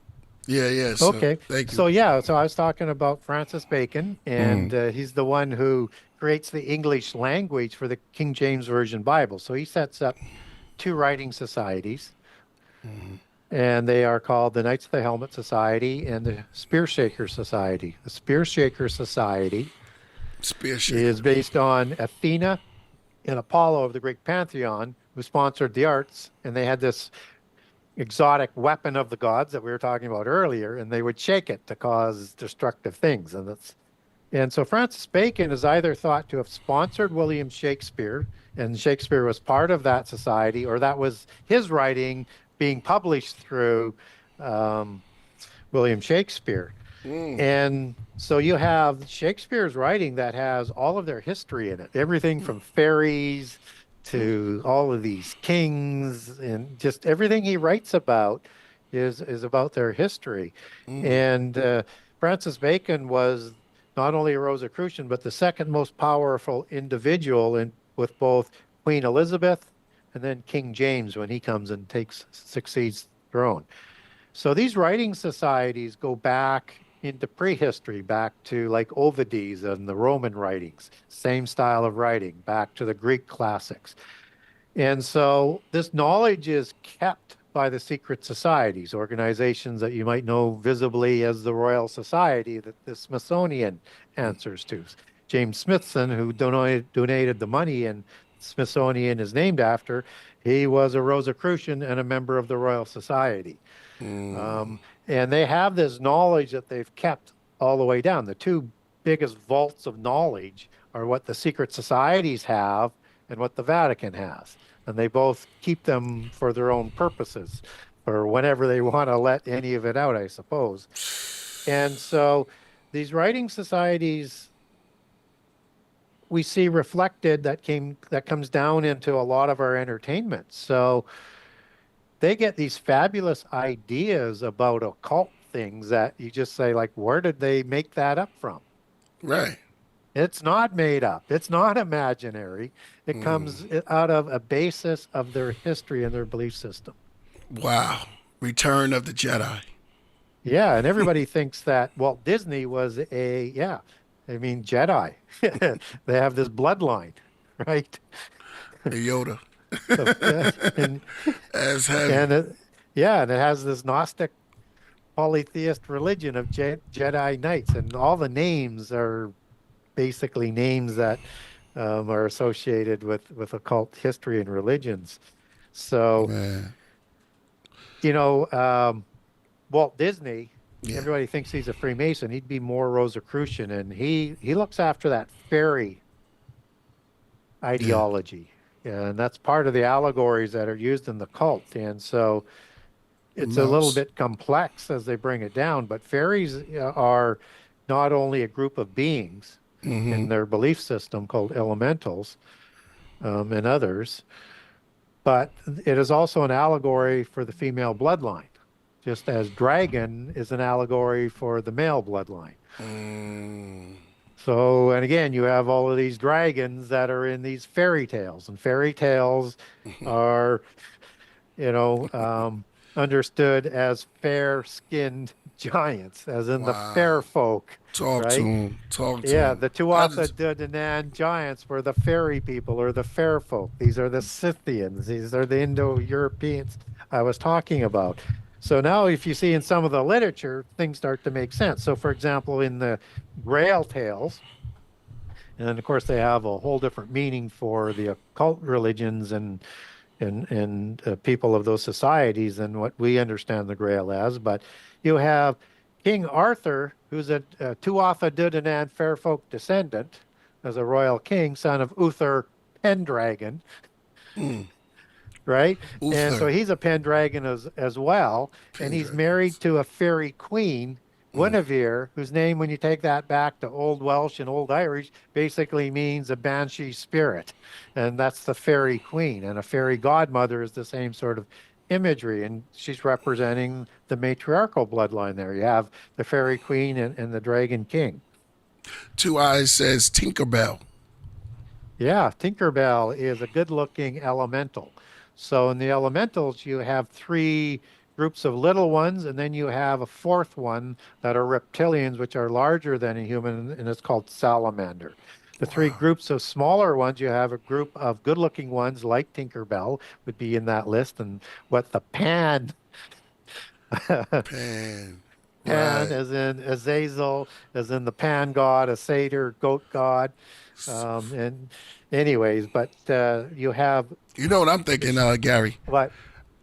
When you say Tinkerbell, I'm thinking of Bell. Yeah, I'm thinking, oh wow, it's heavy. yeah. Yeah. Well, and Bell is an occult word, right? That Yeah. resonates a sound for their rituals. Wow. Is Wow. also the shape that is on top of subcontinent of India Indians in their temples. They basically, most of them have bell-shaped tops on it. This was the same shape of this some sort of technology the National Socialists were doing in Germany, that they were developing that went missing, which was thought to be some sort of interdimensional technology that we're just getting close to doing ourselves right now with quantum computing. And so, yeah, Bell is a very interesting sort of imagery. And then you have Tinker as well. And so, yeah, so you have three groups of little ones. One is a mischievous one alongside the good looking ones or the little ones that Tinkerbell is part of. So, like the leprechauns or the Menehue. Um, Leprechauns. yeah, out of Hawaii. And again, they have all names of these groups on all continents, all over the world, probably Antarctica when we find out what's there too. And then you have the ugly ones, which are really interesting because you have like the trolls and the hobbits. So like the hobbits in Lord of the Rings, they lived in the earth and they made the weapons for the demigods. Right? Man. They put Man. their history in there. They have one group that's called the gnomes in the ugly ones. Trolls are in there. There's a whole bunch of different kinds of ugly ones. But the gnomes are the most interesting, I think, because they were in charge of genealogies, knowledge, and technology. And they had what we would understand today as UFOs or UAPs, that they could come through fairy portals, fairy domens, and they would kidnap people and do sexual experimentation on them, and they were known as the gray fairies, and their descriptions and what they do are identical to the grays in the alien mythos, just like the salamanders are identical, which are the larger than human reptilians, are identical to the reptilians in the alien mythos. Vast of knowledge, man. Your research is crazy. That's incredible. And then you relate it all to the end times in your book. Yeah, Wow. yeah. Well, and biblically, we want to know who's running this world. We're told there's visible ones and invisible ones. Okay. And that external invisible ones are going to become visible again. The visible ones are the descendants of the gods, the royals. But within that group, and when you look at Galatians 4 and Colossians 2 in the Bible, it tells us about these elementals, which is the L. occult name for those four groups that I provided for you, And you drop in the the L. audience. Yeah, Elementals. L. yeah, EL, yeah. Yeah. Keeps popping And up, man.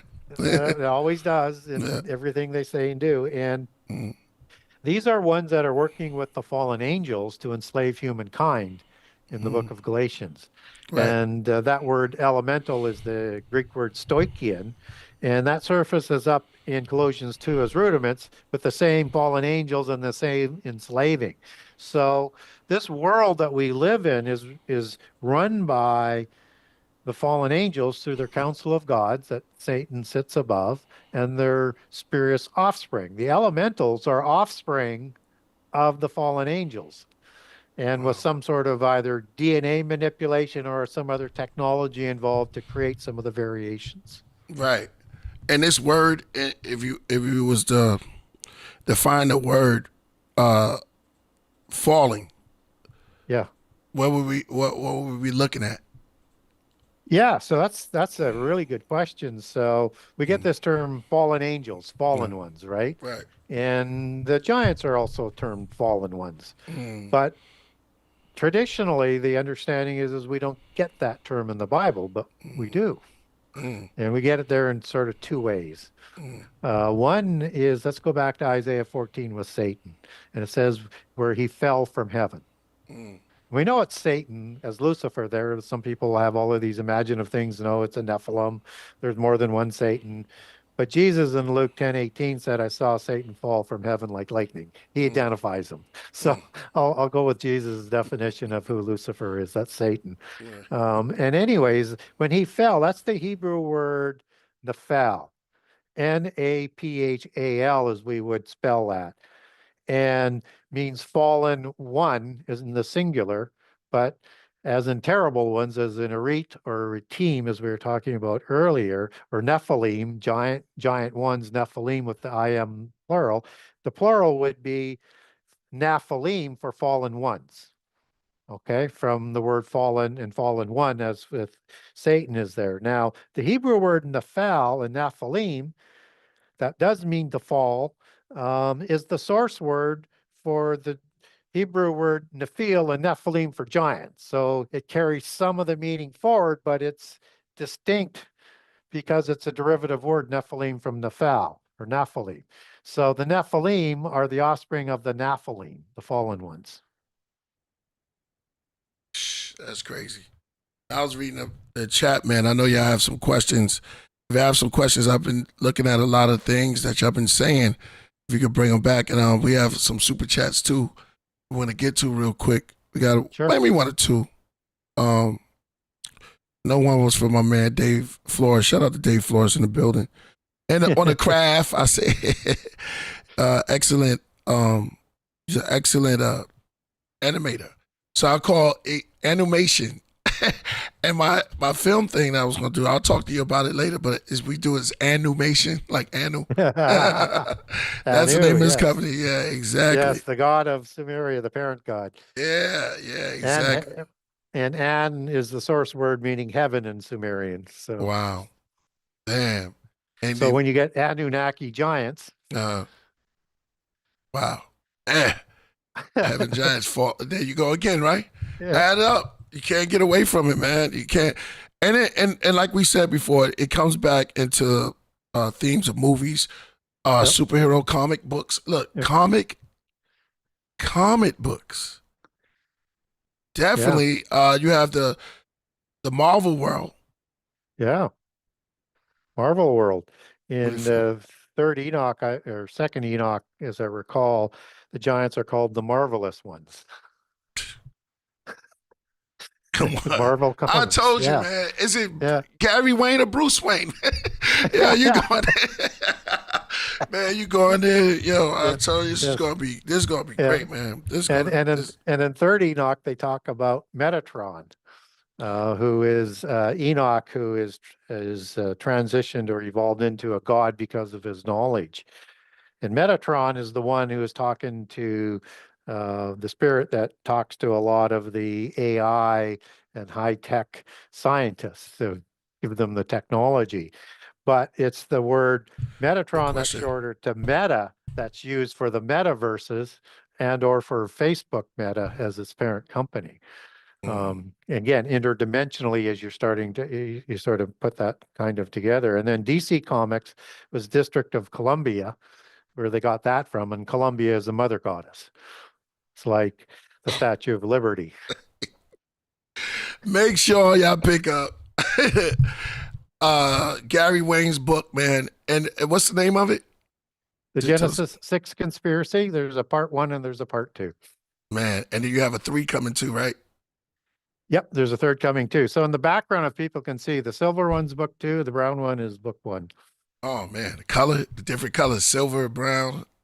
Did that have any meaning to it? Silver. Oh yeah, you need to look at the covers. There's stuff embedded into there. Oh man, I love stuff like that, man. Codes and glyphs all in there. The picture that's heavy right there, man. Yeah, I have a big serpent that's weaving in the background of the brown one. Wow. One example. And then have a look. There's a seal on there. I have a dragon seal on there. Man. Hey, you think we could do a part 2? Yep. I would love to have you on a part 2, man. This has been great and wonderful. The great mind of Gary Wayne and his books. You could get them right now, but man, I wish we could go on for all night, man. But at some point, we have to let you go, man, and we have to get up out of here ourselves. But this has been an incredible show, and shout out to my man Vinny, Vinny from the BX. Shout out to him. Where can we find your work online? So the best place to get a hold of me or to buy my books is through my website. Oh, and by the way, you know, if people want some additional information on some of the things I talked about, just name a topic. If I've got it, I send those out at no charge.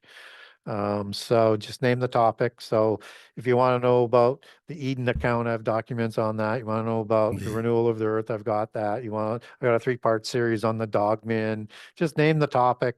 I got thousands of documents I supply at no charge. It's about sort of getting information out because you can only get so much information, out on a podcast. So if you want to get a hold of me, contact the author button. If you want to support me, the only support I accept is the purchase of my books, unless I speak at a conference, and that conference makes money. I don't accept money any other way. So you can purchase a copy from me from my website. So go to the Buy Now page. Buy page 1 is book 1. Buy page 2 is book 2. Buy page 3 is the bundling page. So they have discounts for multiple copies on each. But if you want to bundle and get 1 of each or 2 of each or 3 and 2, that's where you do it on page 3 with the discounts. And if you wanted to link over to Amazon.com, Amazon.ca, or BarnesandNoble.com, I have those links on the buy page and on the front of the page, so you can buy from them as well. So that you can learn more about my books because I have a generous excerpt of all 98 chapters of book 1, all 84 chapters of book 2 in the book section there. And if you think because they're generous excerpts, it's the whole book, it's a small drop in the bucket as to what's in the book. Believe me, and it never stops coming at you until the book ends. So so you can also link over from the web page to get the digital version if you want the Kindle version.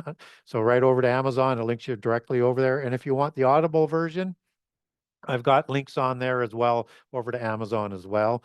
I'll have book 3 for the Primo Conspiracy up there in the next few months, once I have the pricing and stuff established, and I'll figure out a bundling in there as well. Right. Okay. I got one question, man. That was incredible. One question from Money Crypto. He says, ask him, when did Satan fall from heaven and how long it took for him to land on Earth, traveling at what speed? Well, speed of lightning? Yeah, as fast as lightning travels. and maybe God could have sent him here faster. Yeah, who knows? exactly. But we don't know exactly when he fell. I would place it better, I think, in between Genesis 1:1 and 2. So I think it's a very ancient affair. But we are going to be dealing with him a little bit more if indeed we're in the end times. So Right. It's who you relate to more. Do you relate more to Bruce Wayne or or Batman? Which one? Hey, Kyle. when I was younger, probably more to Batman. There you As the go. older I get, probably more to Bruce Wayne, but There you go. without the money. There you go. There you go, man. That's what it does, man. Yeah. Man, you got to come back again. We're gonna let you go. Usually we do. We gonna go into our song promotion. If you like the Yep. music and stuff, you can stick around. If Sure. not, yeah, we'll let you go. Thank you for coming on to the Podcraft. I have a song, and that's deep, called Tahu Vabahu. And you was breaking down the time, formless and void. Shout out to Nero, she's on it. She's a singer. She's a singer that's a part of the royal priesthood thing. Yeah. And like I said before, inspiration comes from all type of levels of building, just like this build right here. And we're gonna have Yeah. plenty more on it. But we definitely gonna want you to come back to the Podcraft, man. It's been amazing. And your knowledge is your Amazing. wealth, and your knowledge is like Bruce Wayne's money. So we're gonna tell you one more time. Shout out to the great Gary Waynes, man. Stick Thank you. around if you want, but we're gonna go on to our music and stuff. Okay. Peace to the audience that's here. Somebody said light travels at a tremendous speed. Like, yo, that's crazy, man. We gotta get into this. Yeah, man. Thank y'all. That was kind of heavy, man. As I told y'all, today was going to be something different, and then for the New Year's, we're going to get into a little bit of some stuff that I know y'all like talking about, and raising our height of thinking, our awareness, and looking at things. Don't be scared of it. Just look how our world works. If you believe or not, it's just how the world works and how they've been doing things from the beginning of time to now. So what he's talking about of getting us to see how this world works on a big scale, and what they give us is little crumbs. Remember, there was a time we wasn't able to read, not allowed to read books, pick up anything, only the top. And so now we looking at things and how they did messages. They talk about message to a bird. You know what I'm saying? You got to look at that bird. Now, I'm looking at 1, 2. That was heavy.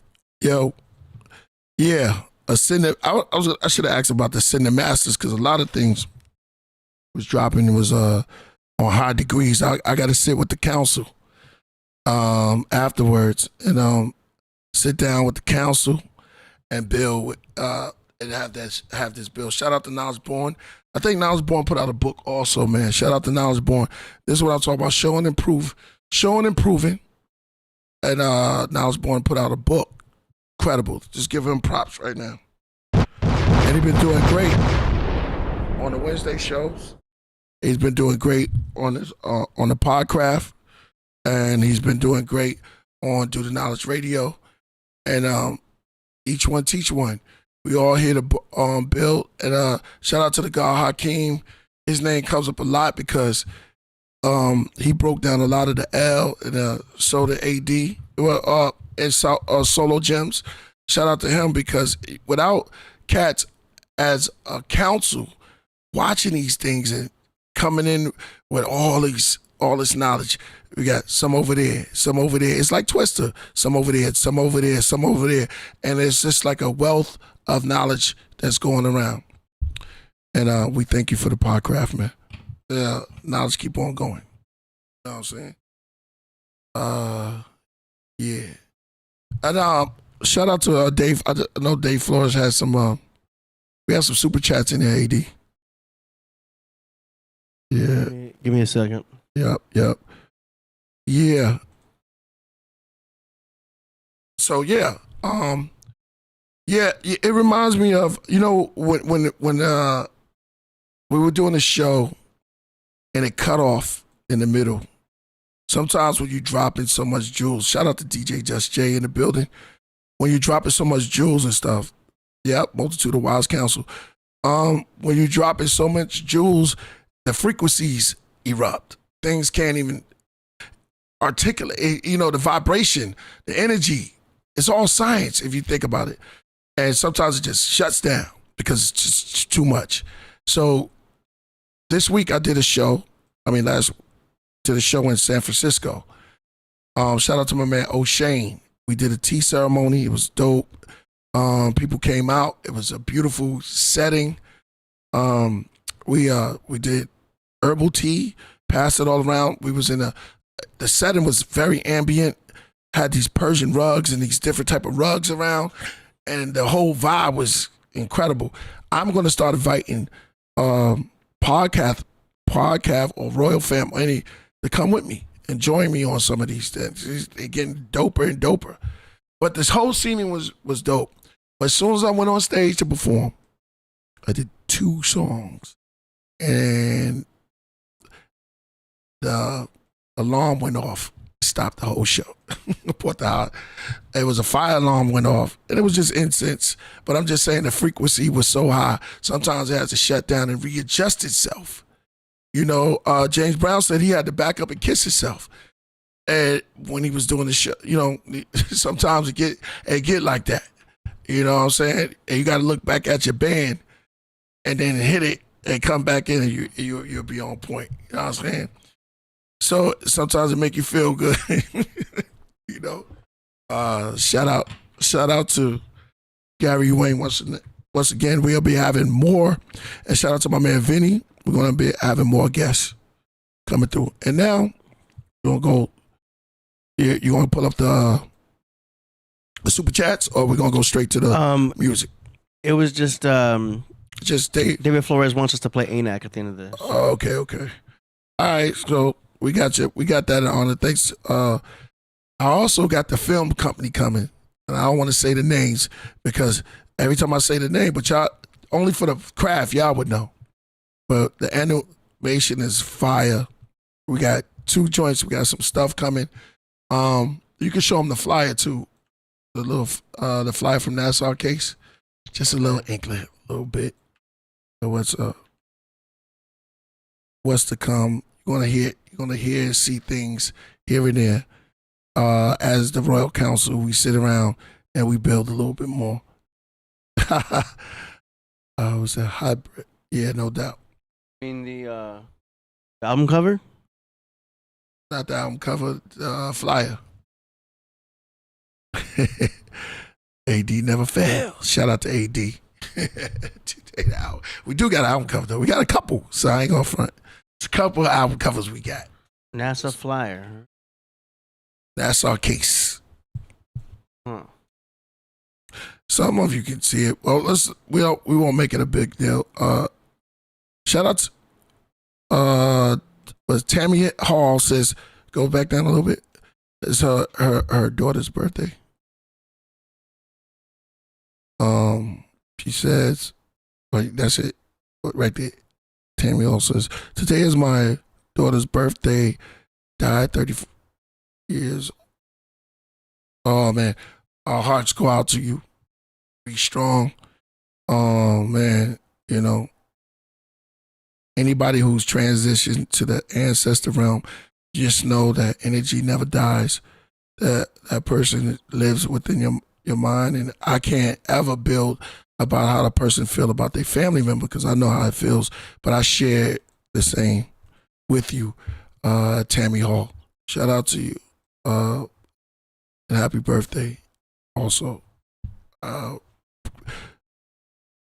if anybody don't care, remember Priest cares. You know what I'm saying? So do Tupac. You know, shout out to you. Boy, that's a deep thing. Maritime Sea. Yeah, we're gonna get into all of that the next time. But our heart goes out to you, Tammy Hall. Shout out to you. All right. I don't see a flyer. I have the we got a little teaser coming. You know what I'm saying? He logo. almost made me force my hand. I was about to play something. And cause man, Gary, you went in. You almost I wanted to play some songs, But we almost there in 2025 should end this way. I was gonna call Starks, try to get him on. I tried to get him on because he likes these type of conversation also. There's a couple of brothers that you wouldn't even know that like to hear, let's go outside the box a little bit. Let's tamper with the unfamiliar or the unseen and bring them back and make them seen and known and spread the knowledge amongst the people. Give us a little bit of that manna, that manifest. Or you have that, I like to play with the words, manifest. So we have a whole feast of that manna, that Stargate food, So we like to play with the words on the Podcraft. Shout out to my brother Newborn. Word. Oh, it's a video. No, not the video. I have a NASA case trailer video.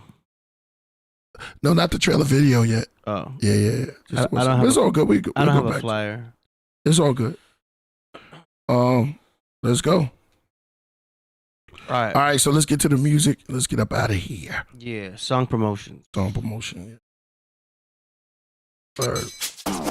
Song promotions. You send in your music, we play it live on the show for Killah Priest and the world to hear.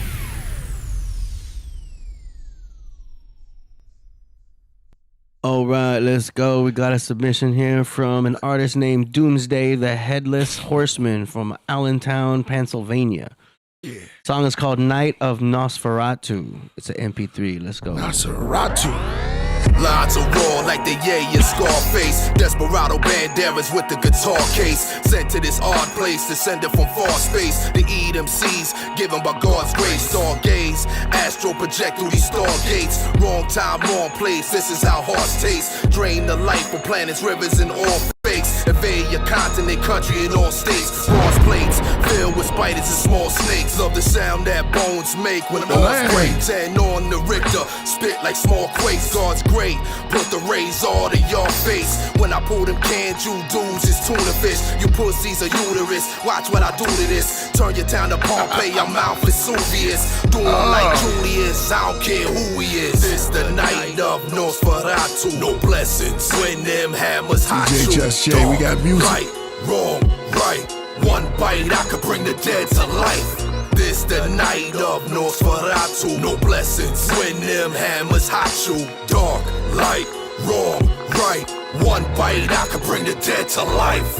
When the night falls, you better move cautious. Couldn't stop me with garlic or crosses. Sipping holy water straight out the faucets. Musical massacre, attack you like Dracula. Snacking on your jugular in the back of an Acura. Bars like Attica, colder than Canada. 30 days a night, blood in my canister. Turn these whack rappers, kids to orphans. You can't kill me, already sleep in coffins. Already died inside, who needs abortions? Headless Horseman, Lizzie Borden. Couldn't hack it, we need divorcing. Mesmerized, what he speak is awesome. Burned at the stake is what the speech will cost him. Seek out my sheep, the weak had lost them. Feast on the wicked in the creek, we toss them. This the night of NOSFERATU. No blessings when them hammers hot you. Dark, light, wrong, right. One bite, I could bring the dead to life. This the night of NOSFERATU. No blessings when them hammers hot you. Dark, light, wrong, right. One bite, I could bring the dead to life. That's hard. Fire burn. All praises due. Yeah, we're gonna give you props off. We're gonna give you props off top. Lyrics, fire. Beat, dope. Bringing back that horrorcore, but just lyrical fire. You know what I'm saying? I love it when they come like, yo, that's dope. That was hard, man. I liked it all the way around. Good mix, good everything, good vibe. That's my style too. So it was rugged. It was cool.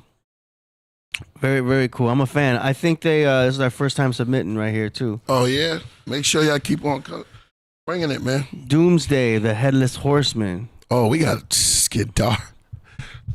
Yeah. 2025. That's that horrorcore, man. This is that. Wait a minute, hold on. This is the last time y'all going to see us in 2025, right? The last show of the year, yeah. Last show of the year. Big bottles of beer. We did it big. We had Gary Wayne on here, man, and he had a lot to explain. Y'all know the name. Nothing never changed. Don't get new to the game. Come on. Yeah, and we got a show on New Year's Day. Hip hop don't stop, huh? New Year's Day, right? January 1st. This Thursday. Yeah. Are you open? Yeah. January 1st. Yeah, the one. Yeah, I'll be there. Carry the one. Always carry the one. I gotta think about things. You know what I mean? Yeah. We're definitely gonna be in the building. Catology. Shout out to he sleep right now. Shout out to Mojito Catology. Catology. Yeah, Catholicism. Catholicism. Catholicism. Word. Somebody called me and said, "Yo."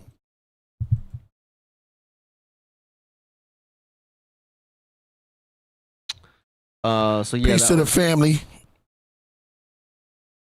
That was straight fire, man. I don't know what else to say. Yeah, that was dope. Ill. I like it. We're gonna put the link to this artist into the description after the show, so y'all can check that out.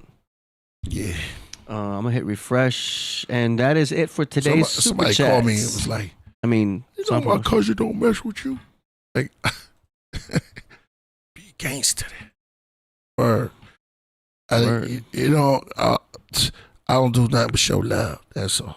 Yeah, so be it. You know what I mean? So we gotta keep moving. Nah, I mean, exactly. Serpent Saint. Okay. All right, man. I guess that's it, man. For the day, we you know, we a little busy, and we know y'all a little busy, so we in and out just for these times. I mean, if y'all want us to stay a little longer, make us, you know what I mean, make us a little happy with the super chats. Make sure y'all donate. Don't hesitate.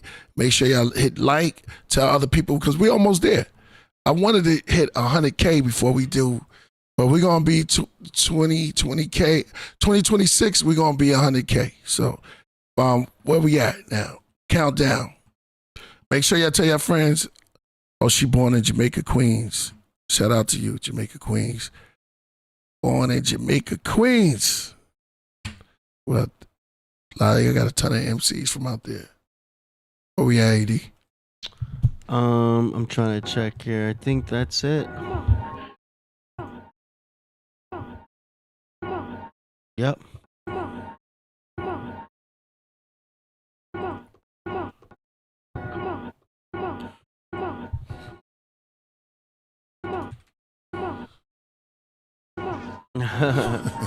Let's get out of here. Look, And we'll see y'all next year. Thursday, January 1st. Boom, boom, boom, boom. Boom, boom, boom, boom, boom, boom, boom.